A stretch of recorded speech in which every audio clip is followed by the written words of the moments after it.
We all know people who are constantly in their healing era. They've read all the spiritual books. They know all the buzzwords. There are aromatherapy diffusers in every nook and cranny of their house. Just this permeating scent of lavender and sage assaulting your nostrils the moment that you walk through their door. Anyways, guys, all jokes aside, I know trauma is very, it's very serious.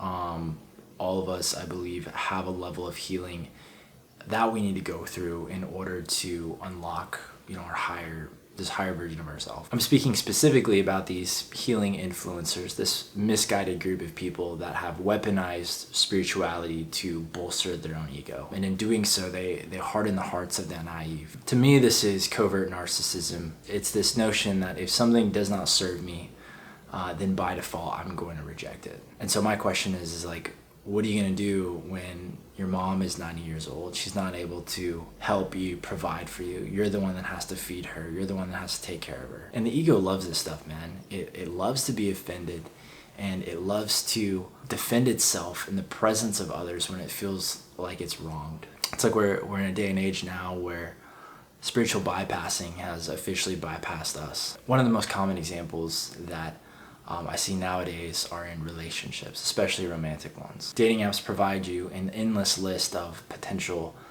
matches. It reinforces this abundance mindset mentality. And this programming is not designed to help you find your soulmate. It's designed to keep you endlessly preoccupied. I see men starting to hate women and women that are starting to hate men. And I believe that the reason for this contempt is our mental frameworks no longer allow for the struggle, the messiness, right? The miscommunication that comes with a natural, healthy, growing relationship. Don't get me wrong, I believe that relationships should be fun and I think they should be easy. But when we feel like we're deserving of perfection without putting any of the work into our relationships, into our job, into our life, we set ourselves up to be painfully disappointed. And these coaches, man, these gurus, these spiritual influencers, they teach this doctrine that looks good, it sounds good, but at the root of it, it's just selfishness. Jesus in the Bible says that there's no greater love than this, that a man should lay down his life for his friends. In other words, true spirituality is service. It's asking yourself,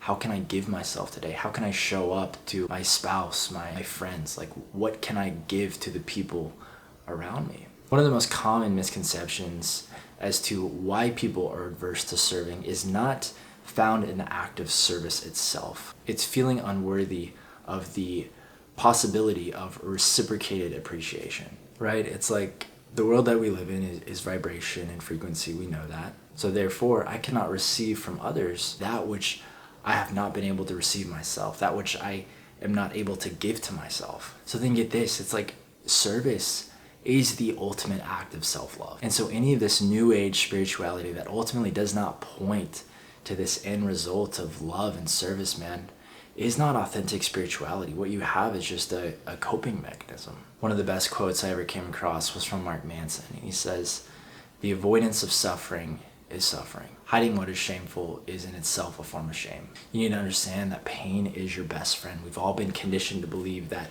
pain equals bad, problems equals bad. And that's not the case. Pain, problems equal opportunity. And if your mental frameworks don't allow for pain, for problems to show up, for the messiness of relationships, right?